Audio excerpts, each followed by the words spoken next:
Hello, and welcome to the League of Extraordinary Atheists for Humanism, where we attempt to apply logic and reason to religion and politics as often as we can. Excuse me. I will be joined very shortly by my wonderful, beautiful co-host, Christy Santiago. And yeah, hello. Happy Friday. Let me pull up and see who is in the chat nearby. Probably have to mute this too, so if you hear any sounds, you're welcome.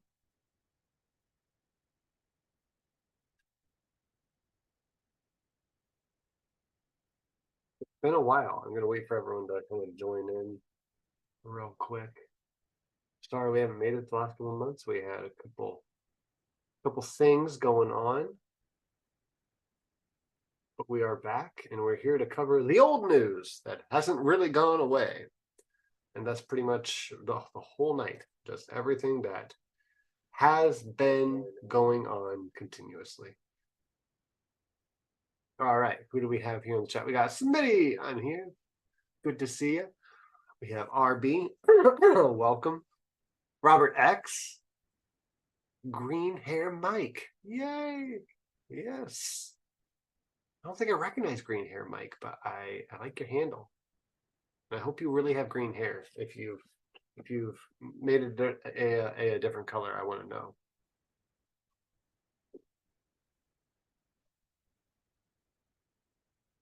I thought my blue hue here would be cool, and I'm thinking it's too cool, but we're gonna stick with it tonight. And now we have in the chat and also live, Christy herself. Where? Hi, right everyone. there. She's behind you. Hello, Mac Daddy. That was weird. Everything's been working great with my computer. As you say that, your camera blows out. Default microphone is changed to microphone HD Pro webcam. Can you hear me? We can hear you just fine. Okay, well then I don't need to do anything. But yeah, as soon as I turned on Zoom, it immediately said you have to update. I'm like, really? I went through all of them. So we're good to go. Hopefully. Good baby. Go. I love this computer's best computer in the world. We tried. The only computer that I have. Let me see all these amazing people. Oh, amazing people. Knew it. Yes. And they showed up fast too. They did. They did. As soon as I had to do the update, I turned on the chat. I'm like, awesome. So happy Friday, everyone. Is my it is not showing me. Is that true? True, yeah, but we can still hear you just fine. As you said. I'm gonna let you fiddle with your camera. Up, and I can see you. Ah! It said start video. I said, okay. Okay. Is that the button? Totally click the okay. I'm technologically advanced now because I clicked on a thing and it worked. You did. You have advanced. Yeah, I know. Ask me any questions you want. I'll help you with your computer. Yeah, you learned last time. I'm not the one to ask for help. Naja! I didn't get to hear your beautiful voice first, so I have to wait. If I'm good, I'll get to hear it at the end. Hello. Oh, yes. Sexiest voice in the world. And she's hiding again. What the heck? That's okay. All right. I'm going to get us moving. You're back. Now you see her, now you don't. We're going to play that game tonight.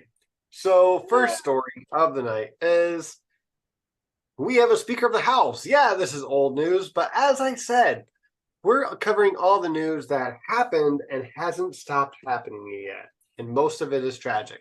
Starting with Mike Johnson. Tragic. He's the 56th Speaker of the House of the United States of House of Representatives. He was brought on in on October 25th, and he sucks donkey butt. mostly occupied. Ass. Big hairy donkey balls, actually, is what I Yes. read. Yeah. So if I read it, it must be true. The people are saying. Yeah, the biggest piece of news is that when you look at a picture, any picture of Mike Johnson, you can tell right away that no one knows how old he is. It says he's 51. He looks younger and older at the same time. I'm skeptical. And he doesn't have any bank accounts, apparently. He doesn't have any what? Bank accounts. That's what I thought you said.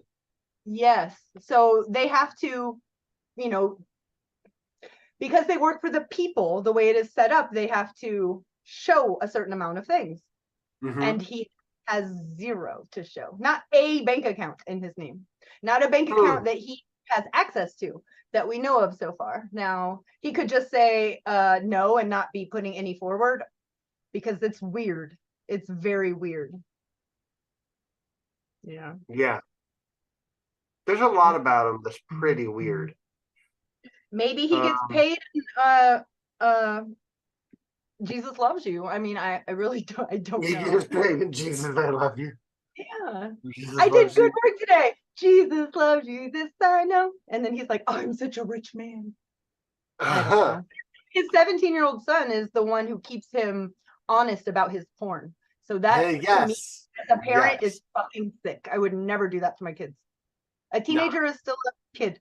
And ew, I'm not having my mom know what I'm doing online, and I should not know what my mom's doing online. That is fucking gross. That's y'all own damn business. Oh, in the chat, if you guys would like me to, on a future show, cover the Covenant Eyes, that app in particular, and how it is used in cults, just put let's see. Okay, do one of these in the chat. Okay, hold on. Yeah, can you go ahead and just explain that for anyone in our audience who doesn't already know? Covenant Eye. Okay, it is also an app. Maya, welcome. Maya. Okay, everybody, the queen is here. So show's done. I have to leave and go be with Maya now. In a Covenant Eye. If you leave, you won't be with Maya anymore. Stay, please. How do you know I'm not going where Maya's going to be? I'm just pretty sure, and I know she's here, and you're here. Maybe she came to get me in my dreams. Look, let me have this, okay? Okay. I loved her before I knew anything about her outer appearance, and I don't care about any of those things. I thought she is so wifeable, and then I saw her, and I was like, this can't be true. So like, there's that. Put that out there. Don't mean to embarrass you, but Anyway, Covenant Eye. Back to what I actually need, so I don't, sexually exploit my friend Maya. Yeah. Maya always hold me accountable. I should be checking you with Covenant Eyes right now. Hold on, let's see. If I didn't know what I knew about that app, or if what I knew about that app was that it was safe, I would say you and I should do that to each other just because it would be fucking hilarious. But I will have lots of porn on there. So it'd be funny to be like, whoa, she's a freak. But whatever. Covenant Eye. Okay. Serious business. Christy would just text me immediately going like, what's up with all these tentacles? I don't get it. I'm kidding. Oh yeah, I've never thought about that. No, I'm kidding. Or am I? All wonder. Manga. Yeah, I'm not into tentacles or bugs or animals or manga, not MAGA. Yeah. No. Oh my gosh, can you guys imagine MAGA porn? I like it a lot. Keep going. Christy's frozen. I hope no one hit the light switch in her room. That's the thing. Excuse me. So, going back to not only Covenant Eyes, but to Mr. Speaker Mike Johnson. He's oh man, he's something else. He's got a lot of connections to things that we wouldn't want the Speaker of the House having connections to. First up being the Alliance for Defending Freedom. If you don't already know, that's the Alliance Defense Fund fund. It's an American conservative Christian legal advocacy group that works to expand Christian practices within public schools and in government. They want to outlaw abortion and curtail LGBTQ rights because they're awesome like that. And when he's asked about anything considering the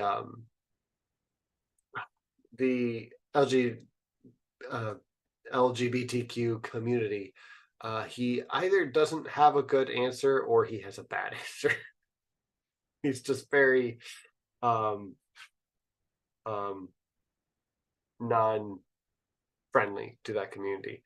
Last I heard, if I remember right, he wants to just straight up not just ban gay marriage, but he wants to ban sodomy as well, and any kind of same-sex relationships whatsoever. Basically, if his beliefs of the Bible are in jeopardy, that's where he wants to use his power to legislate against things that aren't his style of biblical, which is always scary. That's a despot. Welcome back, Christy. And happy birthday. No. Oh goodness. Did you cover Covenant Eye? No, I went on to how Mike Johnson is backed by the Alliance Defending Freedom. And which is fun. There's quite a few little groups that he is. Yes, I was getting down to I wanted to scroll back down through all his other Wikipedia stuff. You scroll, I'll just on the Covenant Eye real quick so we can move on to the next one. Covenant Eye is an app. It is an app used by fundamentalist evangelicals. However, there are mega churches and small churches and culty as fuck churches who mandate that their parishioners put this on their devices. And the pastors and the church leaders who do this to their parishioners make themselves the one who holds their entire congregation accountable. Therefore, everything that you do and say gets sent.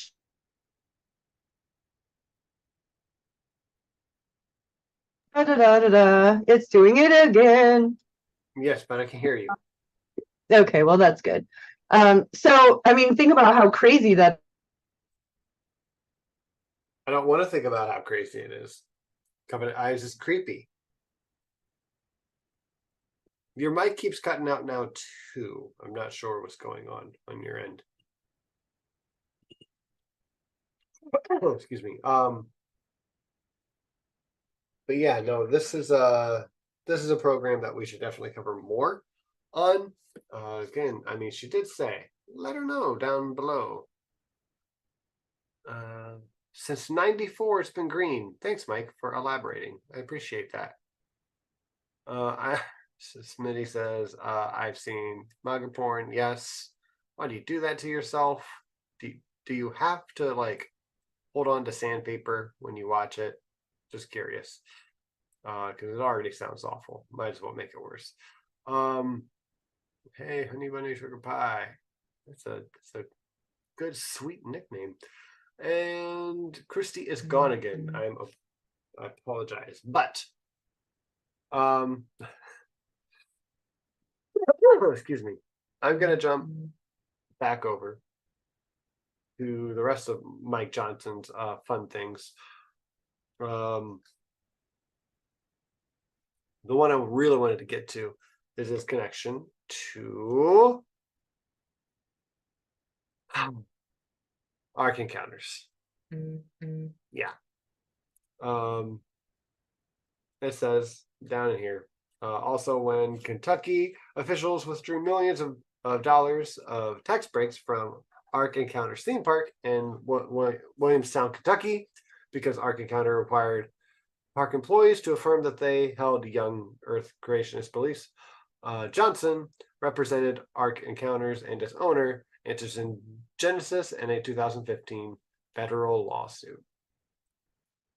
Yeah, he's great. He's fun. He stands up for Ark Encounters. He is in league with the ADF. He supports sodomy laws that would criminalize homosexuality just at large. And in 2004, he defended Louisiana Amendment 1, which defined marriage as between one man and one woman with the Louisiana Constitution against legal challenges. It's yeah, the exact reason why we have this show is we're against religion and politics. And let me tell you, this show is going to come full circle because what we're seeing with what Mike Johnson wants is the same kind of bullshit that we see happening in Israel right now. If you don't know, just to give you a hint, if a woman wants to divorce her husband in Israel, she has to ask her husband's permission. And you only get that in a theocratic, lawful country. It's not cool. And I feel like we're heading in that direction. Excuse me, especially if we get anyone else in the next 5-10 years in the presidential office from the Republican Party because of Project 2025. Like, that's just the direction we're heading.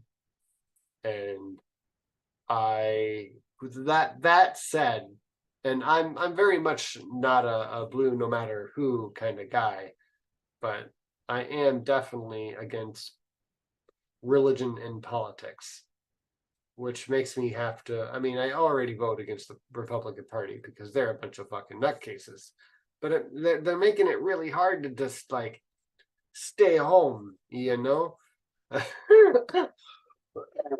Excuse me, for anyone who cares about religion and politics, or who cares about politics at all, and doesn't want just the absolute worst things to happen. There's no good protest vote anymore because there's one party that's super extreme and one party that's kind of moderate. And again, we're just going to circle back around to that. Christy, can we hear you? I can see that Christy's present, but I can't hear her. So I'm going to have to assume that Christy doesn't have anything else to say about Mike Johnson. And I think we're going to move on to the next clip, next thing. Also, we're at 820 subscribers. I think since our last show, we've gained like 10 subscribers. So thank you guys so much. You guys are wonderful. You're awesome. Sorry about my little cough. A little thing going on. Thought it was just allergies. Maybe it is. Allergies suck. Don't ask me what they suck. That's none of your business. And Union wins. Cool. So I'm gonna jump on over here.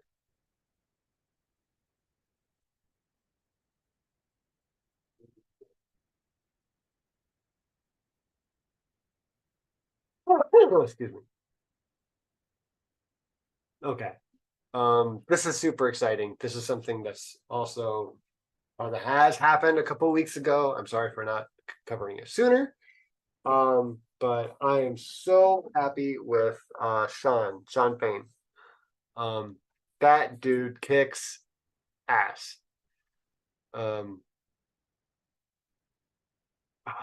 Christy, you should try unplugging it and maybe plugging it back in. That's the best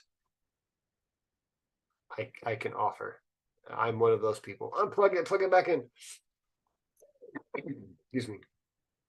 And yeah, the wins that Sean Fain got, like with the big four contracts, it was awesome. It was amazing. So I'm trying to find real quick where that was because I didn't have it pulled up. Wins, here we go. Okay. So what happened after the UAW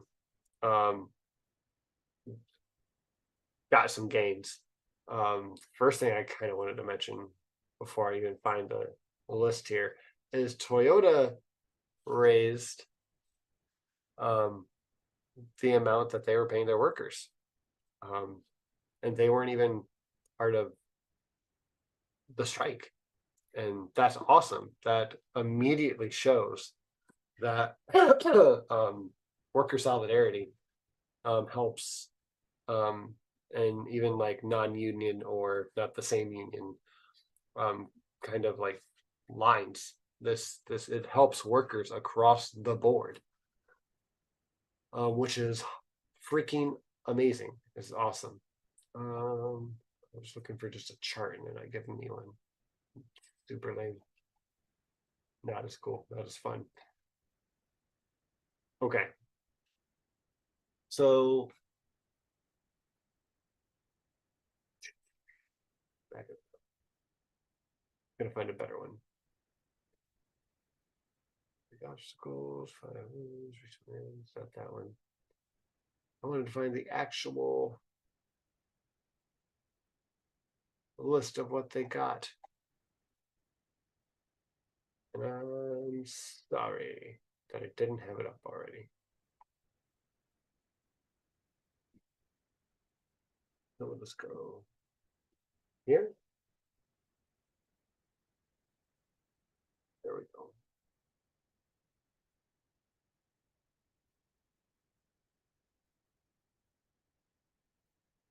Okay. Unionized auto workers at General Motors, Ford, and Stellantis. I can't even say that. Chrysler's.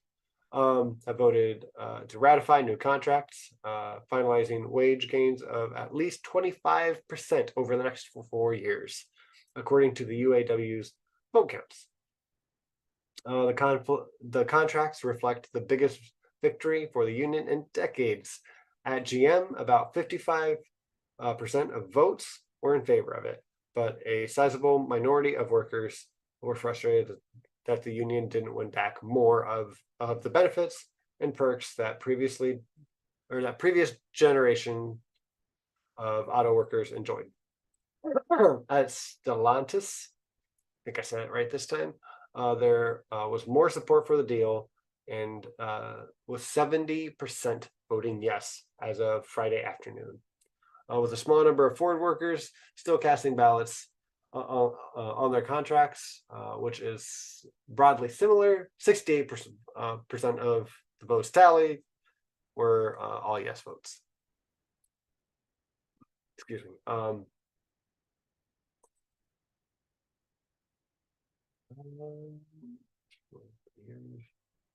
Okay, and don't skip too much. I just want to give you the deets. Okay, the UAW's historic strike against all three Detroit auto workers began on September 15th after continuous and unusually public negotiations. Workers at Christy's back, at 3 of the assembly plants, one per company, walked off the job and joined picket lines in the wee hours of that Friday morning. Usually the UAW targets a single company for negotiations and a possible strike. then expects the other two companies to reach similar deals, but these were not the usual negotiations. Sean Fain, a fiery reformer, they say, with big ambitions for the UAW, was elected to lead the union earlier this year as it works to shake off a deeply damaging corruption scandal. He brought a new attitude, newly combative rhetoric, and a set of new strategies, I would say, because they were willing to stretch out their funds, their strike funds, throughout like at least half the year, which would have been awesome. They were really willing to put up a fight and make sure that they picked the right plants and the right areas at the right times to slow down production to a halt across the board. Sensing a rare opportunity for significant gains, he laid out eye-popping targets for the union. Raises north of 40% over 4 years, a return to pensions and retiree health care for all workers, a 32-hour work week, guaranteed cost of living increases tied to inflation. He was asking for not the moon, he was asking for reasonable things. I forget now how much GM alone was making in profits, but it had gone up. Like the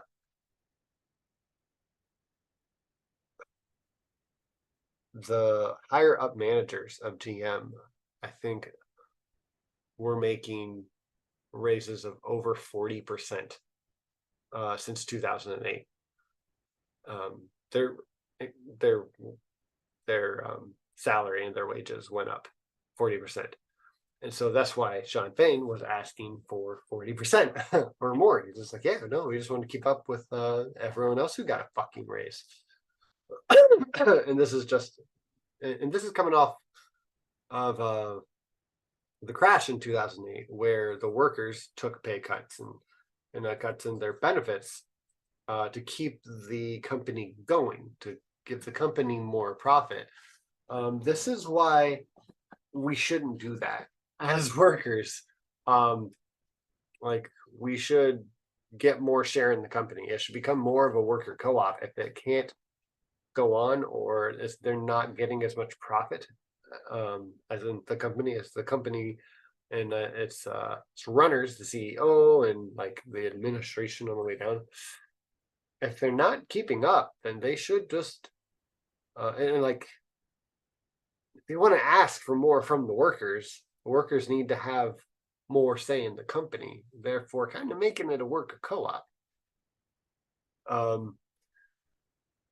And at least giving the workers a choice in how things are run, right? Like, I know there is that argument of, yeah, but no one wants to make all the decisions, yada, yada, yada. It's like democracy in the workplace puts a lot of responsibility on the workers. Well, not all the workers might not want to say, but at least you can give them that option so they can vote on it. Oh. Excuse me. Back on Bones link. Christy keeps coming in and out, so I'm sorry, guys. I know she's keeping up with you down in the live chat, so hopefully she can get it worked out. I don't know if you can join through your phone. I know it's not as good, but if that's possible, we'd love to have you even through your phone, Christy. Okay, so okay. Ultimately, the union did not win everything it had on its ambitious wish list. Neither retiree healthcare nor pensions made a comeback, which really, really does suck. Although W workers with 401ks will now get a contribution equal to 10% of their pay up to 40 hours a week with no required match. The 32-hour work week was a bust. Bain still believes in it. He told members in a recent Facebook Live. Is in parentheses. But workers will get pay increases of at least 25% over the course of the contract. On top of that, they will also receive cost of living increases. Excuse me, which are tied to inflation. All told, longtime workers should see pay a pay raise by about 33%, while some new workers and temps who currently make less money will see their pay more than double. And the union secured guarantees that at least some battery plants, EV batteries, will be made by unionized workers. That's good. That's great. Ratification at GM was surprisingly hard to sell for the union. Many workers thought the contract, despite big wins, fell short. Well, they were promised a lot, so I think that's fair. I don't know. I feel like maybe they could have fought for more, but at the same time, being on strike is hard for a lot of folks. So I don't know. It is a big win. Down here, this is the record contract. Says Danya F. I can say the whole name. Who builds transmissions for GM in Toledo, Ohio. She voted no for the deal. Of course, we all had high hopes for more. Yeah, no, I mean, I get that. That's completely understandable. But I really do think that they made some fantastic wins. I know that, and I think it says this down here. When we return to the bargaining table in 2028, it won't just be with the big three, but with the big five or big six, Sean Fain told UAW members last month. Yeah, they want to, or at least Sean Fain was talking about doing more of a general strike, trying to make it more public when their contract is up, saying, hey, if you're a union and you're making a contract, you should make it expire around this time so we can put more pressure on these big companies in our economy. And I think that is the way to go. Like, worker solidarity across the board, support a general strike. When people were worried, and when companies were worried about these workers wrecking the economy, the workers came back. Excuse me, I am getting sleepy, as you can tell. Sean Fain said, no, we're just going to wreck their economy. And that's what it is. If you guys can, in the meantime, I think a good strategy is to support local businesses across the board and just be ready in 2028 for a general strike and support local businesses and the time being.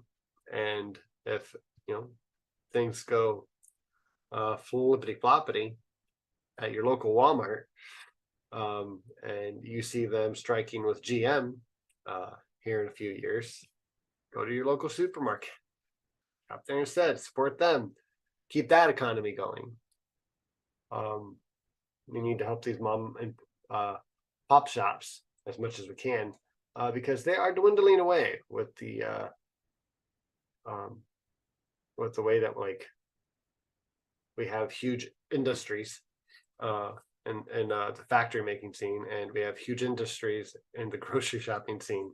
Just everything across the board is so big, and small shops can't really compete very well.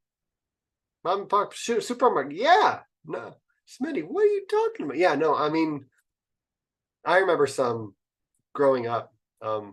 We had like a Dave's supermarket in the town that I grew up in. And there's a few in my area. I don't want to say exactly where, but like I know a few like smaller like Super Values and stuff like that. I would consider those more like mom and pop supermarkets. So RB says big greed.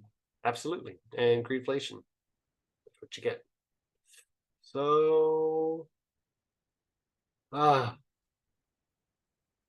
Christy, I miss you in here. Let's go ahead and move on to the big topic. Please, Nacha.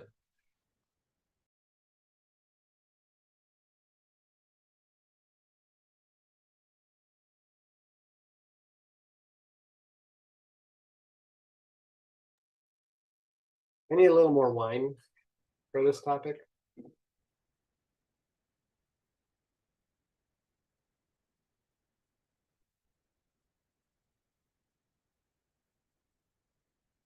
Good. Cranberry wine. Sparkling cranberry wine. It's good. It's bubbly. It's good.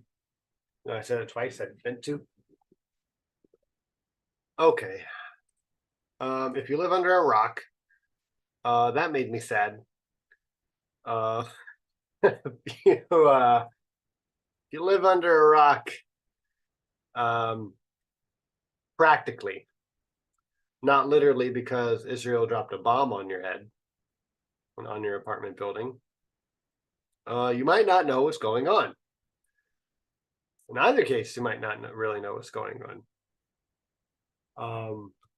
And what is going on is Israel is at war with Gaza, with Palestine, currently. And it is important to say with Palestine because there are a lot of Israeli officials and Israeli citizens as well that don't like to acknowledge the existence of Palestine.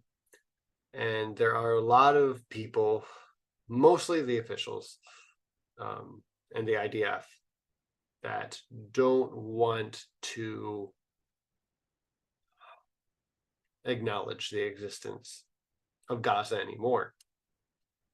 They think that they can't even tolerate the idea of having Gaza anymore. Christy is connecting with us right now. So we can't hear your audio yet, Christy, but I can see you. So October 7th, 2023, Israel was attacked when there was a music concert going on, and over 1,000 people were slaughtered that day by Hamas terrorists who were paragliding in and shooting everyone in sight. The initial numbers were 1,400 killed. That number is now gone down to 1,200. Still a big number. 1,100 actually. It's What was that, 1,100. Christy? It's 1,000, and it's right under 1,100. Just under 1,100. So still going down? I'm sorry, just over 1,100. Just over. It's within 100 and something is the newest, and between 45 and 56% of those were military, IDF. Yeah. I do want to say, you said they showed up and they started shooting everyone. That is true. It was fucking disgusting what they did. And remind me when it's my turn that I don't forget to read to you what a lot of the family members who are waiting for their family members who have been taken hostage, what they are saying about this, and what the witnesses said about the IDF coming in and shooting everyone, including Israelis. So yeah. Have that ready to go. Okay. And I will tag you in momentarily. Also, hello, Theo, theoretically. Hello, theoretically. Excuse me. Yeah, the IDF has been going gung ho ever since. A few things are important. I want to try to do this in order, so we don't go back and forth, and it's going to be hard not to. First things first, and I felt it was important to say from the jump is that obviously this is horrendous. What Hamas did that day was atrocious. It was a war crime, obviously, and it was a terrorist attack, plain and clear. I know that there were some protests. One was in Australia. Why'd you let that happen, Nacha? We have to blame you? No.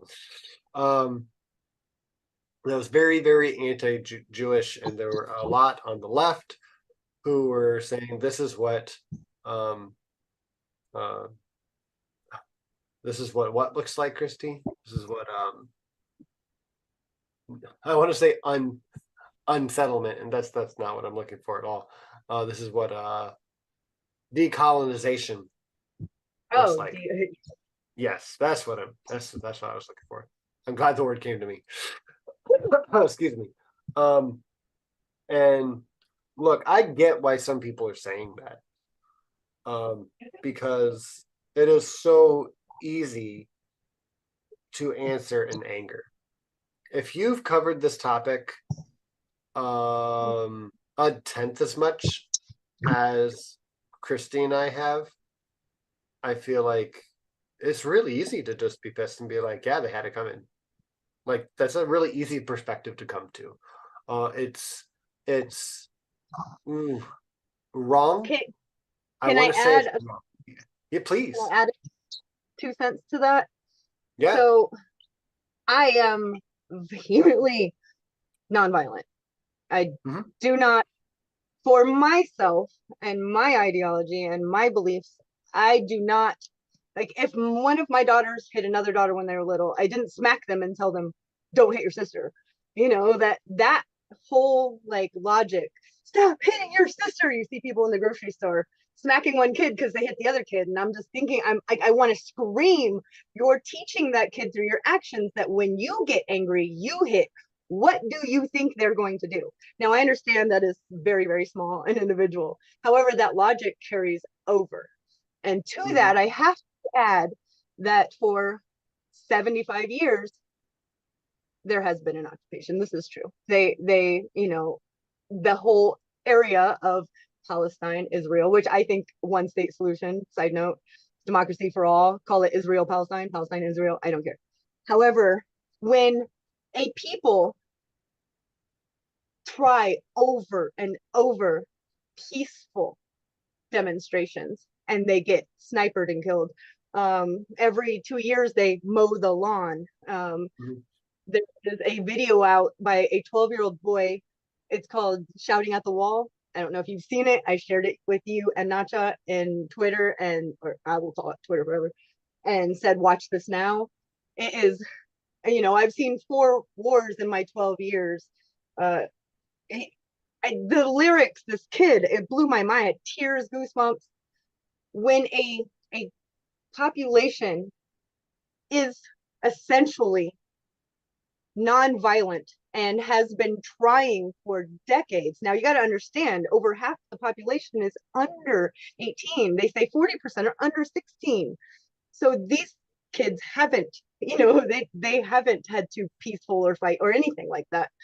However, what they're doing is creating more extremists by doing this. And back to my point, when a population has tried over and over and nothing they do, they get killed for peaceful protesting. They get killed for this. No matter what they do, at some point, there's nothing left to do. And like I said, I'm nonviolent. I love Martin Luther King Jr.'s ideology. As do I. yes, liberation theology is the only theology I can fucks with. So I do like when he or Nelson Mandela was talking about, now this is after he's not a terrorist anymore. He's not on the watch list in America and other Western or Western countries. He is a liberation bringer at this point. But he also talks about at some point during their struggle for liberation, nothing else worked. They had to take up arms. Now, and in the apartheid South Africa, they never bombed them from the sky, but at some point, if you've tried everything, and nothing's working, how do you get the world's attention?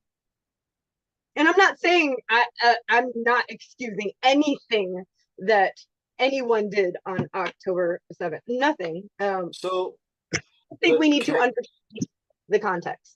Yeah, can I piggyback on that? No. Please? Because you don't like the word piggyback. No, I'm kidding. She loves that word. Because Martin Luther King said it best. Writing is the language of people who are unheard, right? Although Professor X and Magneto, I mean Malcolm X and Martin Luther King, were what, frenemies? They had a similar end goal. Like they wanted what was best for their people, and we'll go back to Professor X and Magneto. Each of them, because it's easier to see, each of them have a different, like, Overton window, or they have a different group in mind when they think of my people, right? Professor Xavier thinks of all of humanity as his people, and Magneto thinks of all of mutant kind as his people. You see the issue? And all they want is what's best for their people. They just have a different definition of who their people is. Right. This is tribalism, right? It's a perfect allegory for it. And Israel is having that same problem right now. Let me back it up though. I was talking about Martin Luther King. Violence begets violence. It's just kind of how that works. There are people who can break that cycle, and there are people who cannot. And we should strive to be the people who can break that cycle. Something I've been thinking over and over again over the last few weeks is that the point of society is to void out violence, to lessen violence amongst each other, a civilized people. We want to have a market instead of conquest. We want to have partnership instead of, again, conquest. We want to ward off violence as a society. That should be one of society's main goals. It is. Whether or not you know it or you agree with it. If you are part of a society and you disagree with society, like one of its main goals, well, then you're just a fucking idiot. You don't understand what society is about, because it's about cohabitation, right? And I mean, we are a world of people and animals, right? Like animals, people too. People are animals too. And we don't play well with others often. We come up with our own little fucking tribes within our own little fucking species. Yeah. And it's abhorrent. And what I keep thinking over and over again is that society is failing. If you guys want to see what it looks like when society fails, look at Israel, Palestine, and look at how we support it as a U.S. country. I don't know how much Australia supports it. I don't know how much each one does. I know Germany does. I know the UK supports them enough. Israel, anyways. And again, it's disgusting because we're not warding off violence. Right. We're making it exactly like we make religion. In so many ways. We read the Bible and we read into it our foregone conclusions. Yeah. And we look at the facts and like, if we read it from the middle to the end, back to the beginning again, it makes a little more sense to me. Instead of looking at the situation like, it's so hard to say the beginning because it's not. From October 7th, we can just say Hamas killed over 1,000 people. And I haven't gotten into the details myself of how many babies were killed, how many women were raped. To me, one baby. Yeah. One baby confirmed. That's the only one that's been confirmed. Yeah. Okay. That's still tragic. Like, I mean, yeah. that's enough to me And on one side of my brain that says that can cause a rampage, right? That can cause, you kill one baby, you should probably expect a few more people to die. Right? It was stray bullets and bullets from Hamas, not Israel. As far as what I know right now, as far as I can confirm, this is from the people who survived that particular tragedy.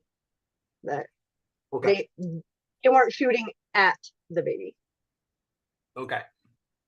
So, to me, again, regardless, as terrible as that is, over 1,000 lives were wiped out. Right? And think of one person that you appreciate, love, care about, right?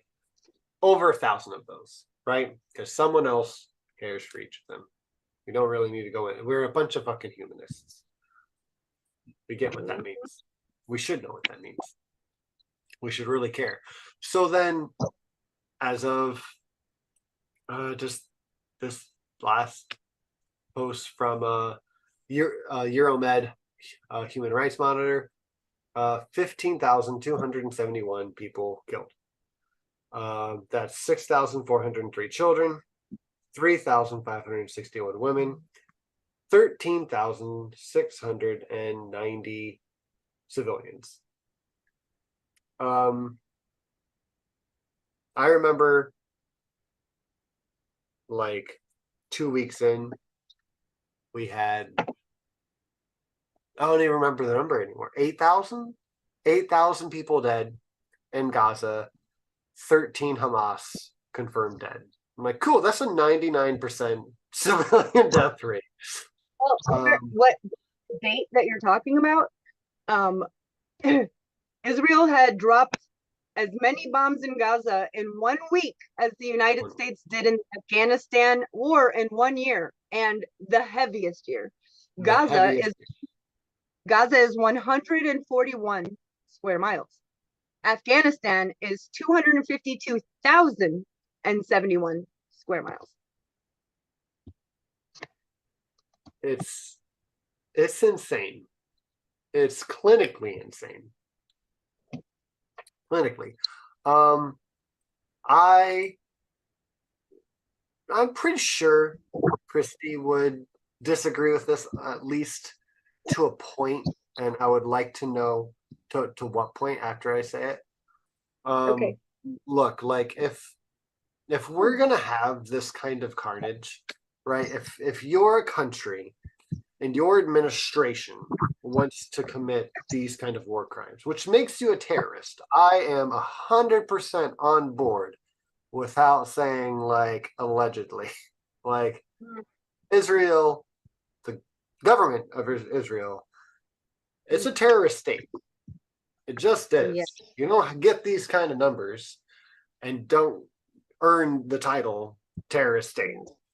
It's This is what it is. a far right.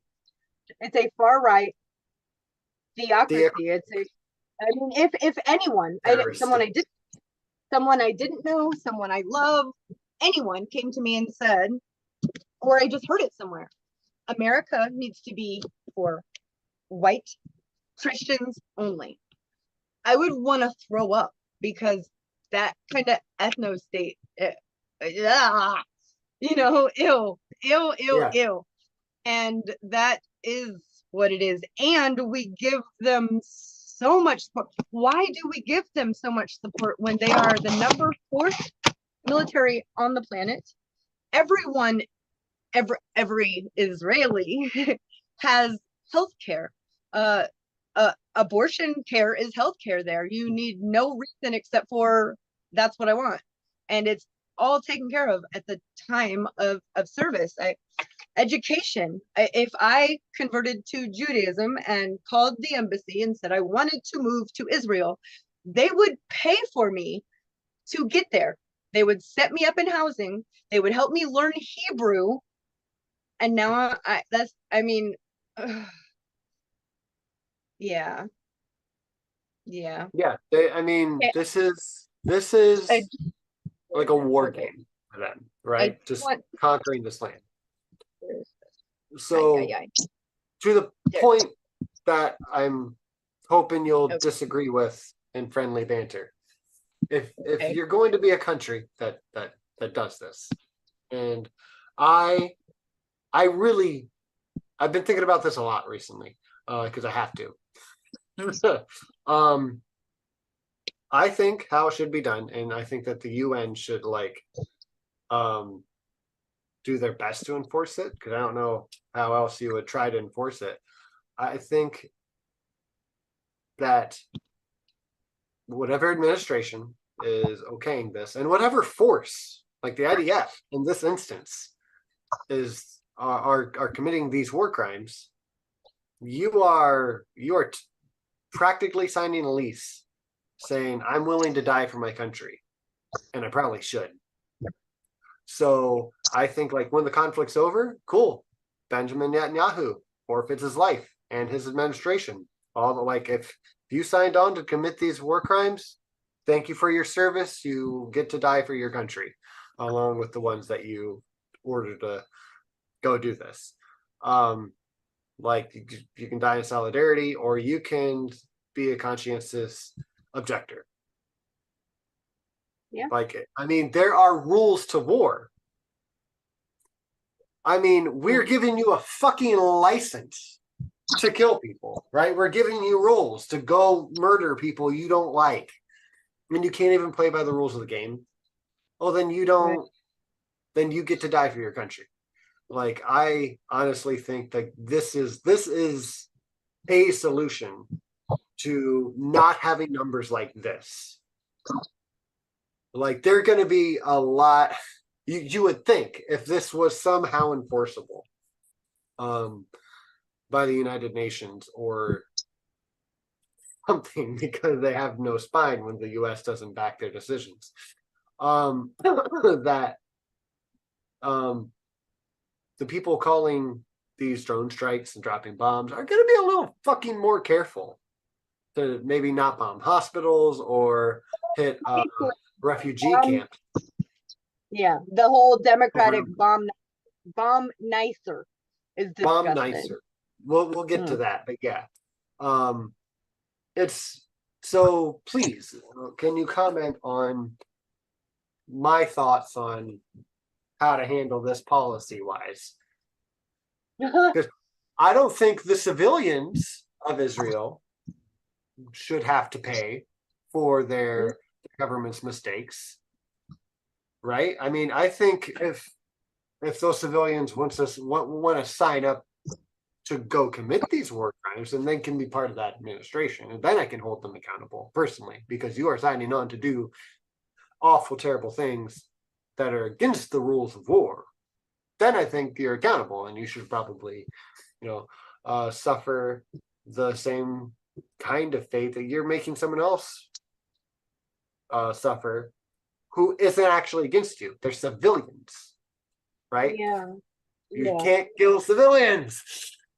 Oh, and like they said, 64% of the population either wasn't alive or was too young to even be a part of the previous 16-year ago vote. Yeah. So 16 or 17? I thought it was 17. It was 17, whatever. Yeah, it's ridiculous. I can only tell you the facts that we have. This is their plan. We're not going to be like, hey, look what you're doing. It's really horrible. This is the plan.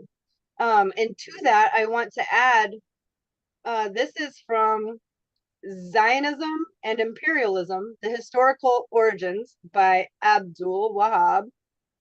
It says, what about the fate of the natives? Quote, we shall try to spirit the penniless population across the border by procuring employment for it in the transit companies, but while denying it any employment in our own country. The property owners will come to our side. No one will rent to them. Both the process of expropriation, sorry, I have to look away, of expropriation and the removal of the poor and indigenous must be carried out discreetly and circumspectly. But before spiriting them away, Hurltz had some jobs for the local population. Now, settlers' homes, think about this. Every settler home and all things that are being built by or were being built by the Palestinian population. And these people, they hate themselves for taking these jobs, but it's be hungry and not feed your family or do it. So, I mean, it's right here. If we move into a region where there are wild animals to which the Jews are not accustomed, big snakes, etc., I shall use the natives prior to giving them employment in the transit countries for the extermination of these animals. Like, this is the plan. Animals. This is the plan. It's been the human plan. Animals. There are videos of Israeli soldiers on Gaza Beach talking about our ancestral home. We're home now, and they're not giving it back. That's why it's better to just destroy everything, because they're gonna anyway. It's just easier from the sky to do it, and they have a reason to do it. When, I mean, these people in the kibbutz waited 7, 8, 9 hours for help. Why do you think that is? In the most advanced, technologically advanced military on the planet. I mean, we send our cops from here. That's why Cop City is such a big deal, because they would go there instead of to Israel to train on modern warfare, on urban warfare. Like, that's not what cops' jobs are, but that's what the IDF's job is. And if you think, someone I care about a lot had asked me, we were talking back and forth, and I had said about the particular IDF woman in this particular documentary that she's a fucking cunt. She's a lying cunt, is what I said. And he said, all IDF or just her? And I'm like, just read the previous. I didn't reply to it because, like, why? I don't do blanket statements, first of all, and I don't know any of them. I know that person and what she did, and her actions say that she's a fucking cunt, is what it does. However, every citizen has to, officially, if every citizen has to be a part of the military, you are creating a nationalism that could be healthy, a nationalism that could not be healthy. It is your choice. And with far right ideology, and this, we'll hurt them before they hurt us, and we'll make it their fault so that we don't get charged with war crimes. And it's taken us 75 years, but America, it's taken them, it took them 150 to 200 years to get all the natives in reservations. So, but that was, I'm not saying it's acceptable. Hello. However, we didn't have the technology we have now, or the court cases. Like, we have laws now that we didn't have then. That wouldn't fly here. Think about DAPL. The whole veterans came out of the woodwork to support them, to protect them. Bad shit went down, but the country said no, because it's not acceptable now. And not that it was then. It's just this is their plan. This is their plan. It's been their plan. I know that, you know, the oh, what is his name? Hold on, I have it pulled up here. He is the minister of Israel. He is disgusting, first of all. And the one who likes to use the human animals. The Israel Minister of Heritage. Eliyahu? I'm sure you guys saw this. Quote, the north of Gaza Strip, more beautiful than ever. Blow up and flatten everything. Just a treat for the eyes, he wrote. I'll go on. In my mind's eye, we're giving out lots to all those who fought for Gaza. Lots as in lot of property, a lot of property, a lot of property. So I'll read it again. In my mind's eye, we are going to be giving out lots of property to all those who fought for Gaza over the years, and those who were evicted from Gush Katif. Gush Katif was a settler thing. It was illegal, and the world came down on them and said, you can't. There cannot be two states. If you are taking this population and made it into 200 small enclaves that can't even be connected to each other, that's not a state. You did it on purpose. I can pull up the leadership talking about how that is what they want to do, so that they can't have a two-state solution. Like, there is no policy unless we will open our fucking eyes and acknowledge what the actual facts are. We can't say, well, they have a right to defend ourselves. Right, so does every human in every country. But if someone comes over and punched me in the face, I'm not going to take a hammer to their face. Hopefully, I don't get knocked out, and you know, I'm like, no. So hold on, I wanna correct, because this is actually something really important to me.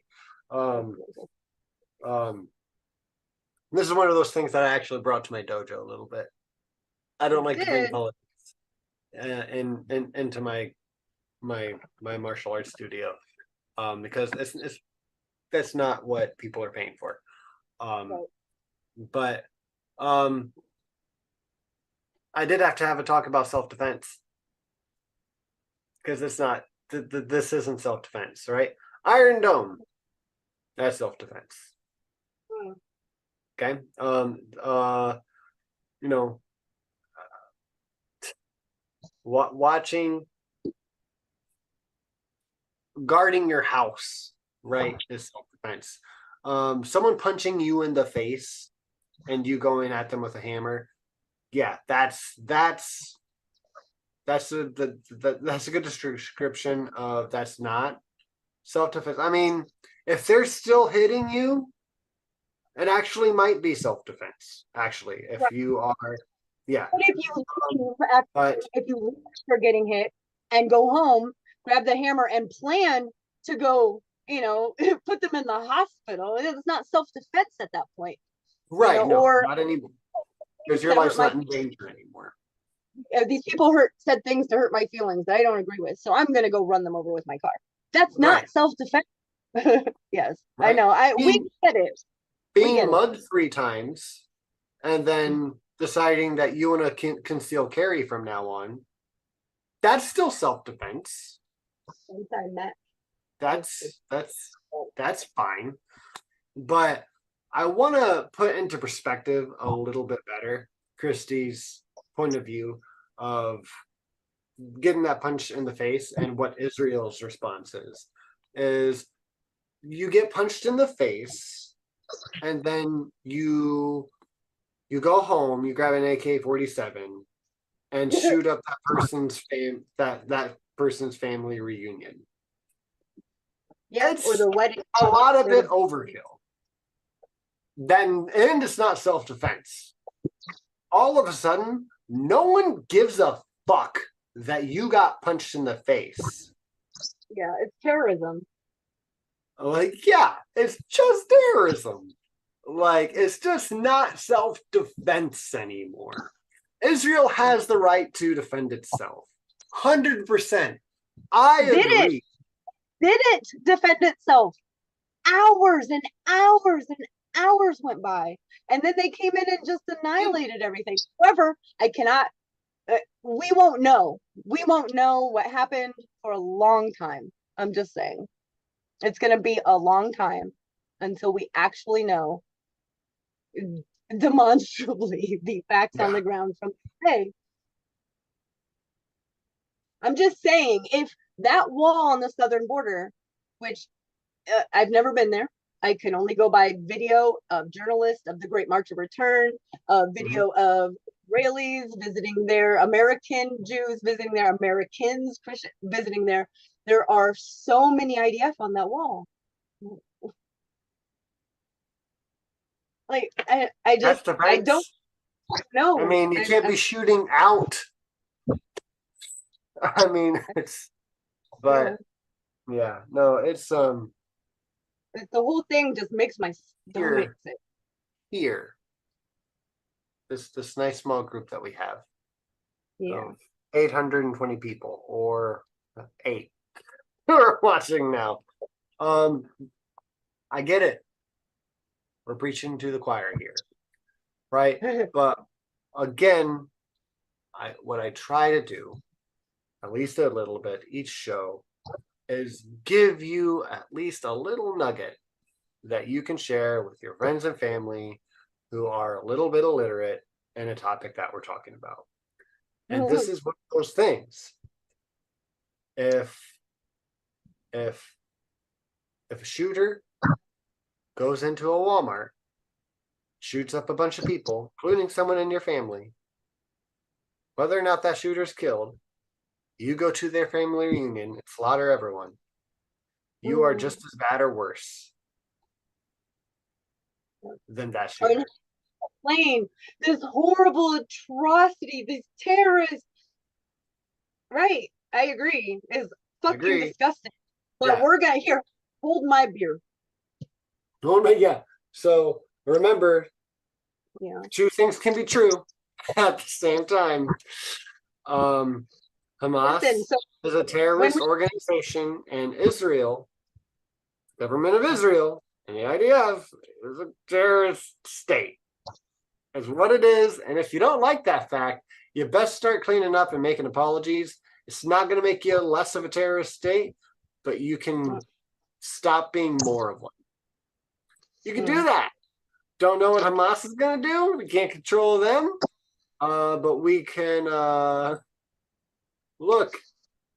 You have to do the hard intelligence work.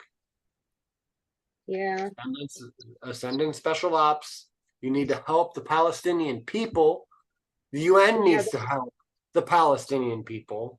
It's not going to happen. Yeah, it's not. But it's what needs to happen.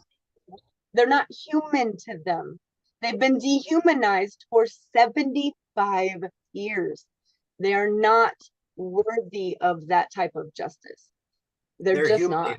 Right. Yeah, human animals, exactly. That is usually. I don't have to agree with someone's ideology, beliefs, or anything to know that they're a human and they shouldn't be slaughtered unless someone is defending themselves from their atrocities and then they happen to die. There is no reason for it. Your rights end where mine begin. Yeah. Right? And that's how that's look, I mean, we live on this beautiful house up on a hill, right? We, like Christy and I, live here in America, and we have a lot of luxuries. A lot of other countries, including Israel, and some for some things, don't get to enjoy. So it's really easy for us to have some of these perspectives, easier than it is for other people. But you know what?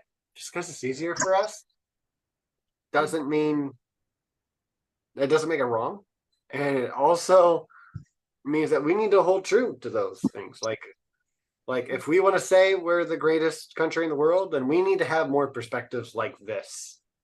And if it's hard, to say, well, how do we make this happen? Well, I don't know, but we can keep fucking talking about it, and we can keep trying to push for it.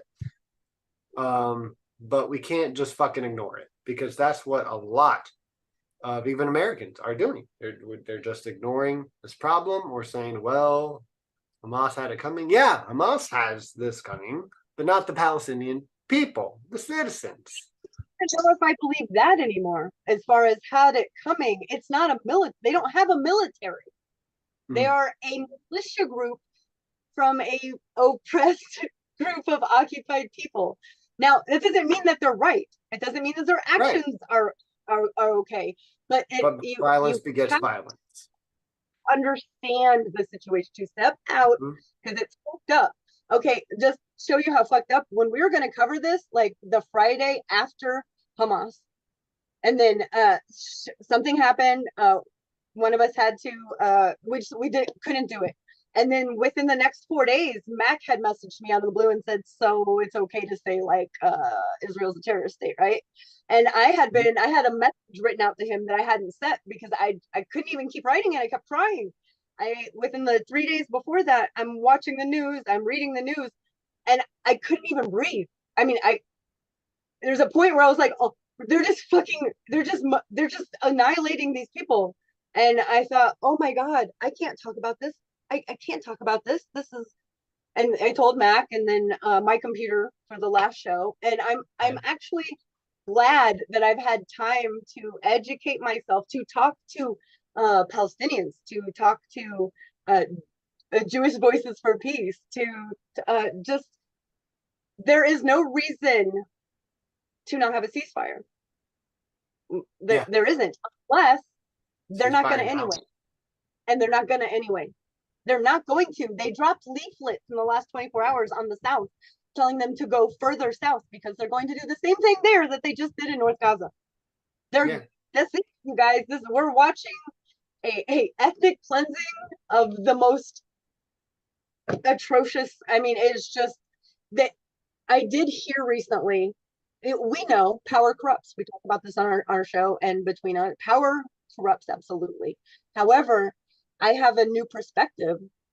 Violence corrupts. And that's why it's imperative for me to be nonviolent. The moment I use violence, it's easier to use it again. And then someone else is going to, if I use violence, they're going to want to get back. And it just creates the circle. That's why nonviolence is the fucking only way. It just is. Violence corrupts. And if you don't believe me, look at the innocent Jewish people who got put through World War II horribly.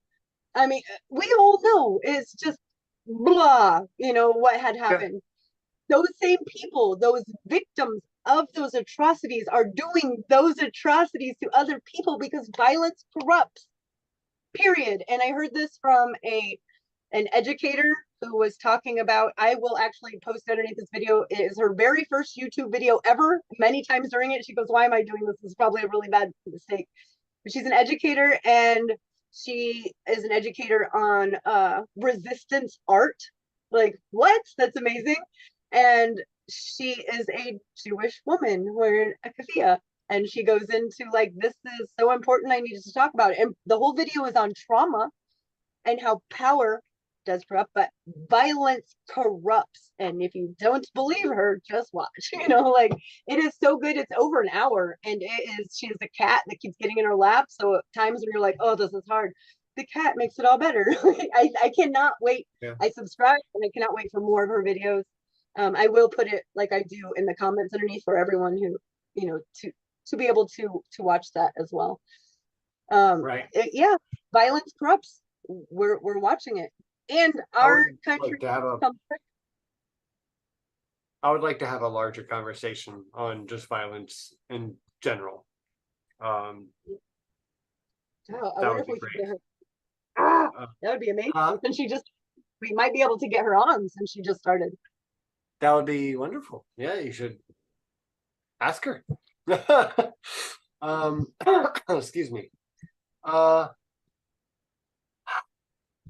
Keep it simple. Please keep it simple.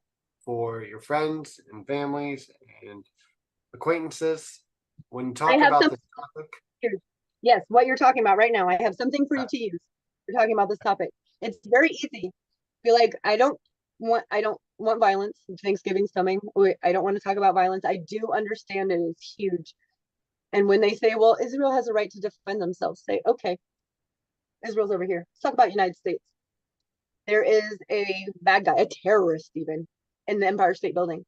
He's taken a woman hostage and her 12-year-old daughter. Our government says, well, that's a bad guy. We should just blow up the whole building. Their face will say it all because that's not acceptable. And then say, right, and I don't want to talk about it anymore. Let's have a great day. Because you need to put that logic. We need logic. We need logic back.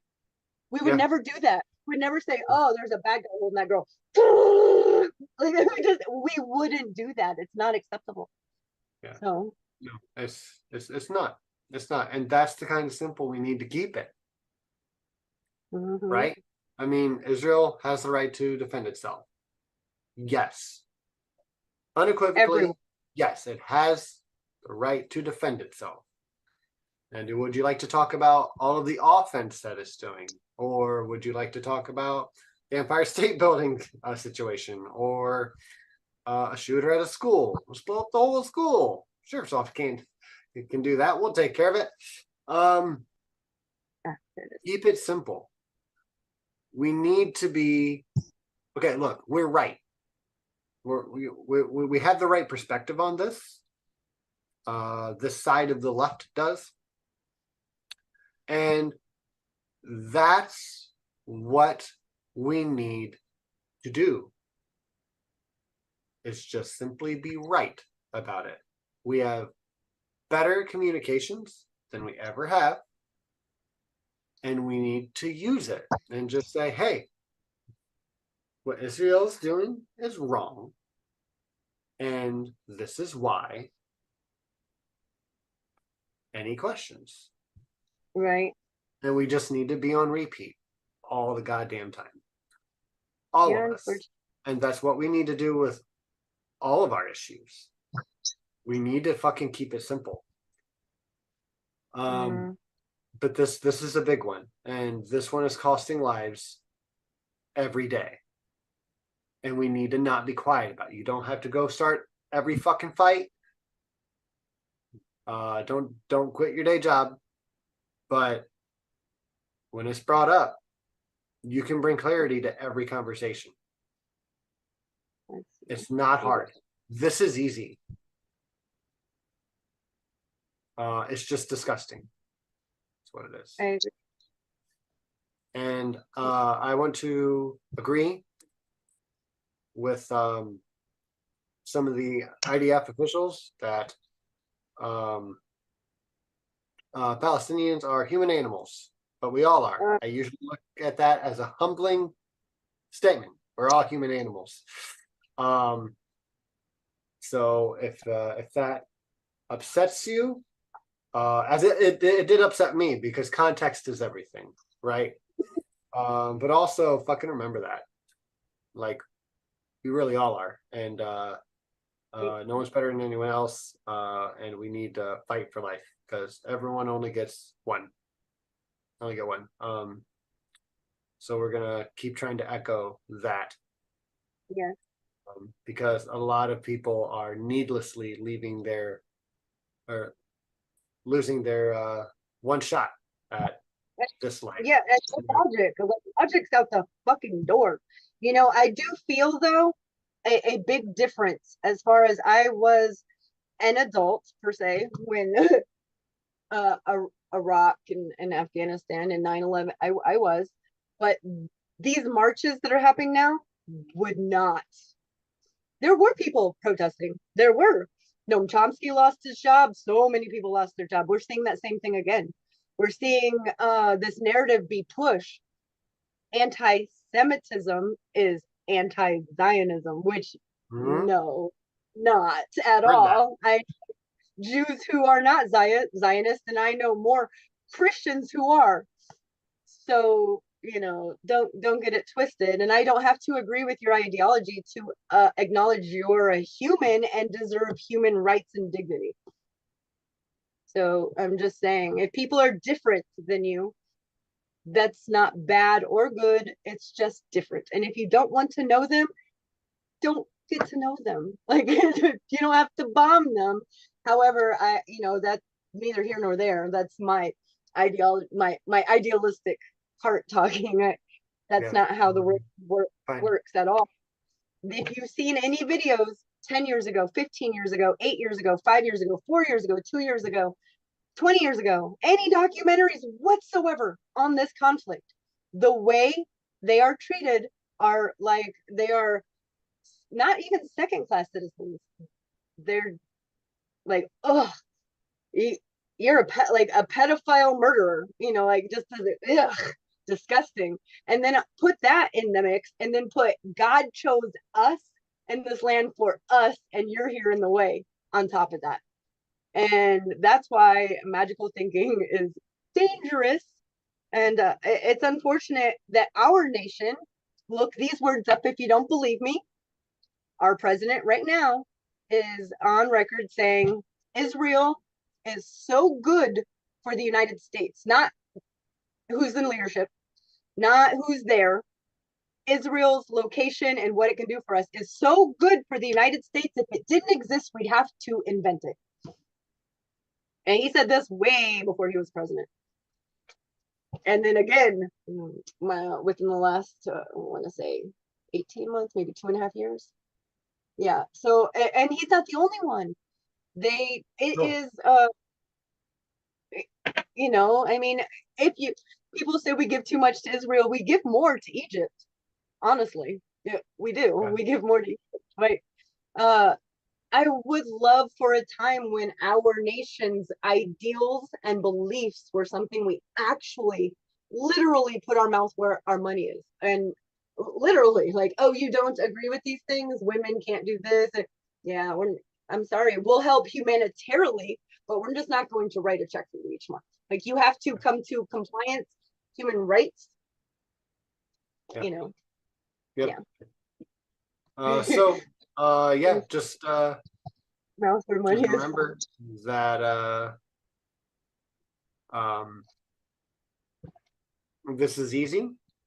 No. Hamas is a terrorist organization, and Israel is currently a terrorist state, and we can keep saying that on repeat. And we need to talk more about violence, and also what's that the app called? The what eye? Covenant Eye. Covenant Eyes. We need to talk about that. That would be great. Hold on, I do have a couple things that I did want to share. Dr. Michael Brenner, he's an amazing, very well-informed human being. Dr. Michael Brenner, he has lots of content on YouTube. Europe has an obsession about Jews for nearly 2 millennia. It hated them and persecuted them. Now, after a respite of a few decades, it condemns and abuses Muslims in a similar way, all in the name of supporting the Jews. Israel's inhuman treatment of the Palestinians, culminating in their massacre and mass eviction from Gaza, leaves Europeans unmoved. Instead, they cheer on the Israelis, outdo themselves in an effusive display of solidarity and the quick dispatch of weapons so that the IDF can better carry out their odious campaign in providing instant validation for the most outrageous lies in the wake of the most outrageous atrocities. Propinquity has accentuated their moral support. Leaders scurry to Tel Aviv to get as close to the action as possible and to steal a photo of themselves embracing the homicidal Bibi Netanyahu. And then when you said Hamas is a terrorist organization, I do want to add that Nelson Mandela was also called a terrorist, and his organization was also a terrorist organization. Now, they also, look them up, look at the things they did when they had nothing else to do. The Palestinians didn't do this, Hamas did. Just like South Africans didn't do this, his group did this. And there were others in South Africa as well that did terrorism. Okay, this is Jean-Pierre. It's the origins of Hamas, militant legacy, or Israeli tool. Since its creation in 1987, Hamas has been at the forefront of armed resistance in the occupied Palestinian territories. While the movement itself claims an unbroken militancy in Palestine dating back to 1935, others credit post-1967 maneuvers of Israeli intelligence for its establishment. Maneuvers of Israeli intelligence for its establishment. This article, in assessing these opposing narratives and offering its own interpretation, delves into the historical foundations of Hamas, starting with the establishment in 1946 of the Gaza branch of the Muslim Brotherhood, the mother organization to Hamas, and ending with its emergence as a distinct entity at the outbreak of the first Intifada. So think about that. They came from oppression, they rose up. I'm not excusing anything. I'm just stating what we need to acknowledge. Particular emphasis is given to the Brotherhood's pre-1987 record of militancy in the Strip and on the complicated and intertwining relationship between the Brotherhood and Fatah. Now, there is lots more. You guys could go to The Origins of Hamas, Militant Legacy, or Israel Tool, and read it. Is by Jean-Pierre. And then I do want to add, I told Mac to remind me at the end, these are people who lived in the kibbutz. Kibbutz is just another word like for commune.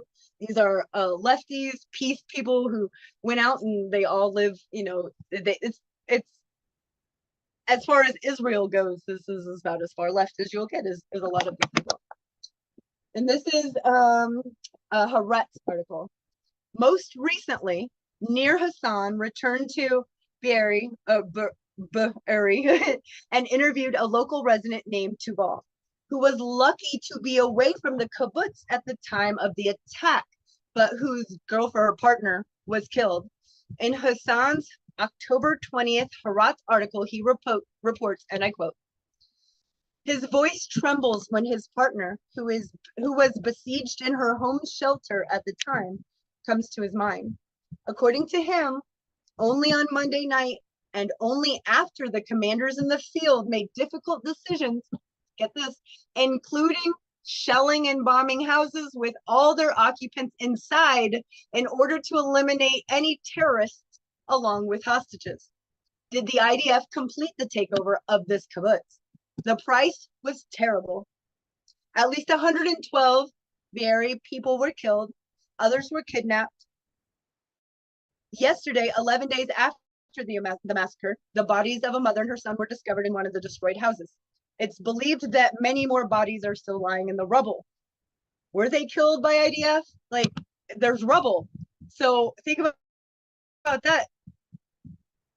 Yeah, and then these are individual people who are speaking out, who are Jews in Israel who suffered this attack themselves but survived it. This is Yonatan Zigan, son of a peace activist, Vivian Silver, who was kidnapped by Hamas when asked what his mother would think about what Israel is doing in Gaza.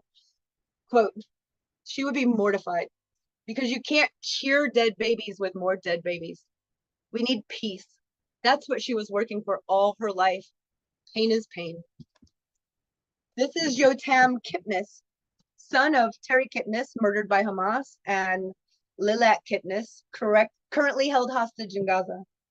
Quote, "Do not write my father's name on these military shells," because they were writing people who had died on shells before they bombed people. So, quote, "Do not write my father's name on military shells. He would not have wanted that. Don't say God will avenge his blood. Say, may his memory be for a blessing. My father never forgot the innocent people live in Gaza, and you shouldn't either." This is Michael Halev, mother of Leah Abramov, 20, who was murdered by Hamas. Quote, "I am begging the world, stop all these wars. Stop killing people. Stop killing children. Stop killing babies. War is not the answer. War is not how you fix things. Violence doesn't fix things. This country, Israel, is going through horror. And I know the mothers in Gaza are going through the same horror. In my name, I want no vengeance. Mothers in Gaza love their babies just as much as mothers anywhere else. That last sentence was my own. This is Ziv Stahl, executive director of Yesh Din. He was survived Hamas attack on the kibbutz Kfar Aza. Quote, I have no need for revenge. Nothing will return those who are gone. Indiscriminate bombing in Gaza and killing of civilians uninvolved with any of these horrible crimes are no solution. Not only are they no solution, they're fucking disgusting. That last one was mine. And I did want to add that as of right now, I can confirm that Bahrain, Bolivia, Colombia, Chad, Chile, Honduras, Jordan, South Africa, and Turkey are countries that have broken relationships with Israel or withdrawn their ambassadors in protest. And there will be more within the next week because they've already submitted the paperwork. I just have to wait for it to be, official. And if anyone thinks that this pro-war rally we had in our nation this past week is going to help keep us safe, that whole war and we're strongest country ever and we'll bomb you, that doesn't make us safe.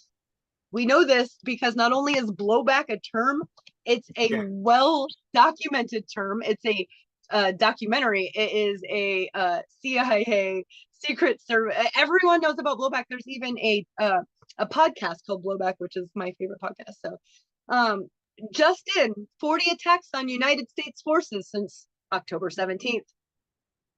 So it's been a month. Tensions rise in the Middle East as the Middle East experiences a surge in aggression with 40 attacks targeting United States forces. So think about that.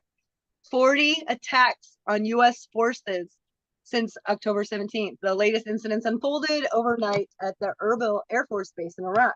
There have been no reported injuries or significant damage to bases since before the U.S. airstrike on October 26th. According to the United States defense officials, this is all the support. If this is all the support Hamas will get from Iran's proxies and allies, then their days are numbered. This person said with, I thought, you're telling us at the beginning about all these attacks, and then you go back about their name will be numbered. Like we haven't even began. We're just over here supporting it and funding it. And we're getting, what do you think will happen? And I think I want to show you, let's see, can I move Mac over here? I can't show you because you're on this thing. Damn it, that sucks. Okay, I will also take a picture of this so it shows you all the different Air Force or military bases in Iraq, Syria, Israel, Lebanon, Beirut, Bashar, that have already seen some aggression. So we're not safer by this. We're just not. And my stomach is so sick. That day when I realized they're just annihilating them. I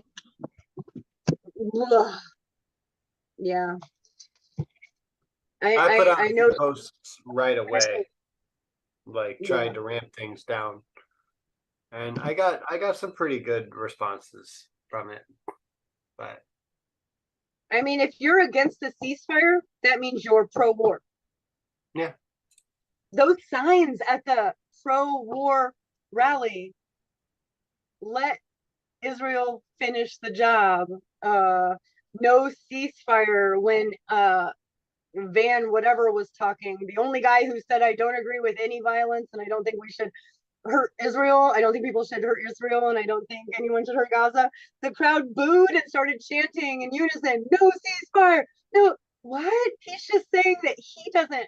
It was disgusting. It was disgusting. And Trump's been grooming these people, not just those people. I'm sure there are many there who are on the left. There were on the stage. There were Democratic leaders holding hands and fucking disgusting. And history will have those pictures in the books of who did what and who supported what. And they're on the fucking wrong side of history. They are blown away that the American people are like, whoa, no. Okay, yeah, bad guys did this. So you don't go into the place where the bad guys come from and kill everyone else. Like, not how it works. And you're not making yourself safer, Israel. You're just not. You're surrounded by what? Muslim countries. And I would like to also, before I forget, Islamophobia is an antiquated term. it's as old as my oldest daughter, who's 29. I think Arabophobia is more appropriate because not every person of Arab background is a Muslim. And how dare you say that? Like, what the fuck? They're just not. It's Arabophobia. When Israel's leadership and people, citizens in Israel, they do not say Palestinians. They will even correct people and say, call them Gazans. Call them, because Palestinian doesn't exist. They say that. So, I mean, is there anything else to say? I mean, I don't agree with violence and I don't agree with right-wing ideology. So I'm not going to agree with, I mean, Bibi is if this ended tomorrow, if there was a ceasefire tomorrow, his people would remove him. They are pissed. Good. They're pissed that they've been begging for their people back, and he's already killed over 60 of them in bombings. There's 3 ladies that just put out a video who are being held as hostages, and one of them in the middle is screaming at Bibi Netanyahu, screaming at them, what the fuck are you doing? We've already lost 60 of them. This is you doing this. Yeah. So I mean, I wouldn't be upset, and I would think I think it'd be justified as self-defense if their own people violently overtook him. Because he is making them so fucking unsafe right now. He's creating more terrorists. Oh, absolutely. Think about an 8-year-old or a 7-year-old who's survived. This 12-year-old that I put the video in the chat, 4 wars in his lifetime. If he happens to see his mom and dad, his baby brother killed in front of him, and then he's struggling to eat, he can't find water, he's sick, there's no medicine, and someone comes to him from Hamas or anything and says, here's a gun, we're going to do something about it. What do you think he's going to do? Come on, what do you think he's going to do? Is no other options. That's what they've created, and it is perfect for them because they couldn't kick them out if they were, secular and democratic and healthy. It's just. But they don't want that because then they have to share. Yeah. Yeah. I don't know. Serious. So. Well, I love you. Yeah. Putin supported Hamas. Yeah. There's people who are always and nobody who's been a leader is left enough for them. So they've always had to do what we do. Been like, well, we can't have the fascists. We'll just fucking whatever. They are vehemently saying that they will vote, but that top part is going to be left blank. They don't want no part of it. They can't vote for Trump because he would be worse, and they can't vote for him. And I'm thinking in my head that the strategic part is going right, but you're going to give it to Trump. But also these are people who have, traveled to get to a safe country because of shit like this. They can't, and I get it, and my heart hurts because of all of the blowback, the fucking blowback we're gonna experience. France is the only smart one. France is the only Western nation that came out and said ceasefire, and they only did it after saying that you couldn't say this. They were banning words. You couldn't say ceasefire. You couldn't say pro-Palestine. You couldn't have Palestine flags. And you know how France is. When they took 3 cents on people for gas, they just they started setting everyone's shit on fire. Like they protest hard. And so when they said you can't protest, more people came out. Why? Because they were told not to. And then I think leadership was like, wow, okay, let's actually look what's going on. Yeah, I can't support that either. So they called for a ceasefire. I'm hoping it spreads. Every day that goes by, there are so many deaths. And doctors are saying people are showing up with maggots because there's no medicine. There's no water. Yeah. Yeah. Yeah. So policy, I don't believe in regime change, but I think Israel's people are going to regime change themselves. But I don't think they're going to. They should do it sooner rather than later. They're not going to not be right wing though. A poll was just done in Israel on Tuesday or Wednesday. Yes, about how many people support a ceasefire? 3% of the country. So the and doctors The indoctrination is thick. From the day Yeah. you're born, you're chosen. You know, this is your essential land, essential. Have to serve the IDF when you turn 18. Yes. Yeah, or go to jail. Yeah. Mhm. You know, Yeah. it's just, And people it's want to embrace that here. And I'm like, no. there is one more thing I want to add about years ago. There's a hospital, and if anybody wants this information to read it themselves, who does collaborations with art galleries and artists and international art. You know, it is a big hospital, and they have people coming from all over. And it was children from Gaza who took these art classes, and there were these plates and different arts, and it was a whole thing. And so it was traveling around being displayed, and it was this hospital's turn because they got a couple complaints from people who said, "You're making Jewish people feel uncomfortable for having children's art," because it said from Gaza and from Palestine to children. And it was their art, which had, you know, a lot of resistance art on it, olive branches, beautiful, beautiful stuff by kids.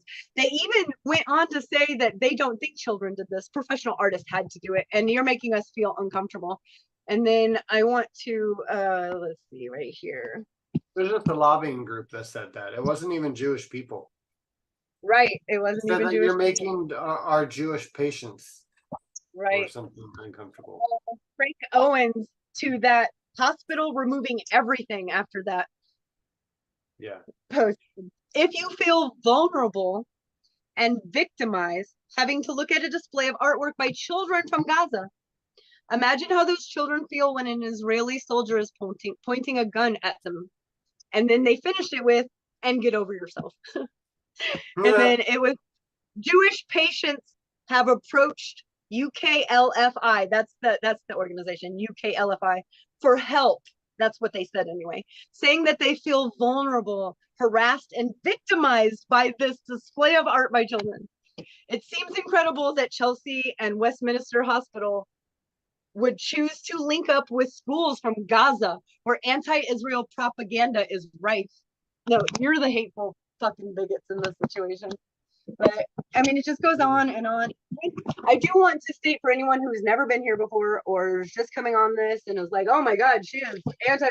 No, no. I think hatred and bigotry is fucking gross against people for being Jewish. Disgusting. About being a certain color or a certain belief or a certain religion. Disgusting. Get over yourself. And I judge you by your actions. And since I'm not saying Jewish people, I'm saying the right wing Israeli government. However, yes, 3% is fucking sad. Yeah. I believe no. There's sad. people have been indoctrinated. These people, a lot of them are scared to speak out, and they're traumatized because of what had happened in their history, what is happening to the people right next to them. They live in an apartheid state. It's not healthy for anyone. We can only get better from here, but ceasefire has to happen. And yes, many triggered. No triggers. Fragile stuff. Yeah. We need to wrap it up because this is usually around the time we let Nacha go, and I need to go too. I have to call Rachel. We got a family member in the hospital, so we got to take care of that too. Okay. But Okay. yeah, we love you guys. Thank you so much for sticking with us, especially you, Smitty. Yes, And ceasefire. Fucking now. Ceasefire now. Yes. Yes. Live long and prosper and stay humanist. Humanist God for God lives.